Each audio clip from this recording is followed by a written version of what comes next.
Monsieur le Président, Madame, Monsieur les ministres, Monsieur le rapporteur, mes chers collègues, la mission budgétaire sport, jeunesse et vie associative que nous examinons en séance aujourd'hui touche à des domaines bien identifiés au cœur de la vie de nos concitoyens.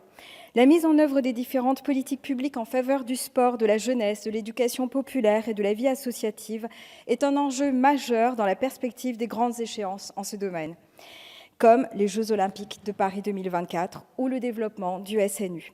Ce sont là des éléments essentiels qui peuvent être moteurs dans l'objectif de cohésion que nous recherchons.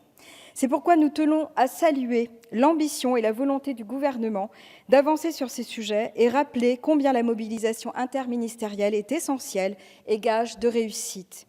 Il nous faut donc poursuivre sur cette voie et affirmer notre soutien à ce budget et mettre en œuvre les importantes réformes engagées depuis le début de notre mandature.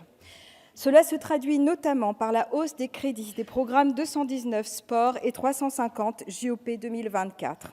Nous savons bien sûr l'effet que l'intégration des crédits des CTS a sur cette augmentation. Il n'en demeure pas moins que les moyens qui iront à l'Agence nationale du sport permettront le développement du sport partout dans les territoires. Avec la locomotive que constituent les JO, de nombreux équipements à vocation durable verront le jour, en Île-de-France notamment, avec des effets qui s'étendront bien au-delà. Nous sommes particulièrement attentifs à ce que ces moyens aillent à la promotion du sport dans tous ses aspects.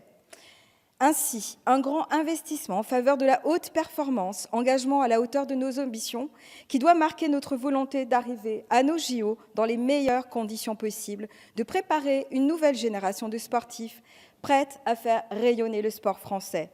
Ensuite, le développement du sport pour tous, tout aussi essentiel. Les raisons en sont multiples. La science, par exemple, nous l'affirme, la pratique d'une activité physique ou sportive permet, entre autres, de prévenir diverses maladies, rhumatisme, prévention du surpoids, du cancer, et j'en passe. Enfin, la transformation du mode de gouvernance du sport. Les crédits alloués à la nouvelle Agence nationale du sport soulignent la stratégie de co-construction entre l'État et ses partenaires pour la réussite des politiques sportives.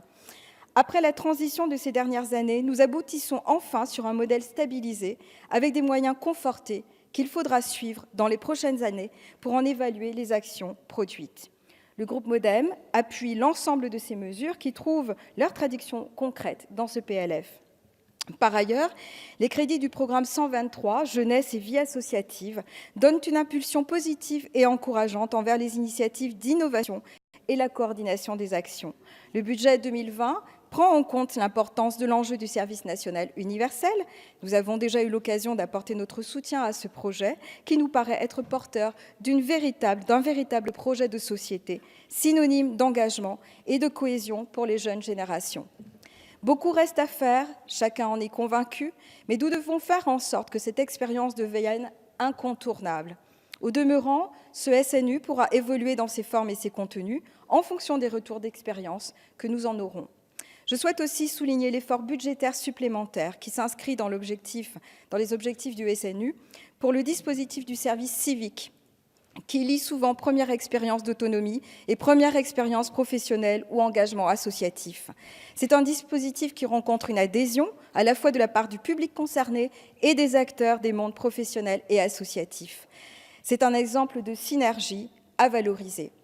À l'inverse, nous regrettons la stagnation des crédits en faveur des actions pour l'éducation populaire. Nous en avions déjà parlé en commission. Nous savons qu'il s'agit de dispositifs qui œuvrent en faveur de l'autonomie des individus et qui permettent un accompagnement tout au long de la vie. Nous le savons, chaque étape vers l'âge adulte est singulière et il faut parfois du temps pour trouver sa voie. Enfin, la vie associative est renforcée. Le secteur associatif participe grandement à la cohésion nationale et il est aussi un secteur économique puissant, regroupant près de 10% des emplois du secteur privé. Je souligne notamment les crédits supplémentaires alloués à la formation des bénévoles par le biais du compte d'engagement citoyen et du compte personnel de formation. Le groupe Mouvement démocrate et apparenté apportera donc ce soutien à ces crédits. Je vous remercie.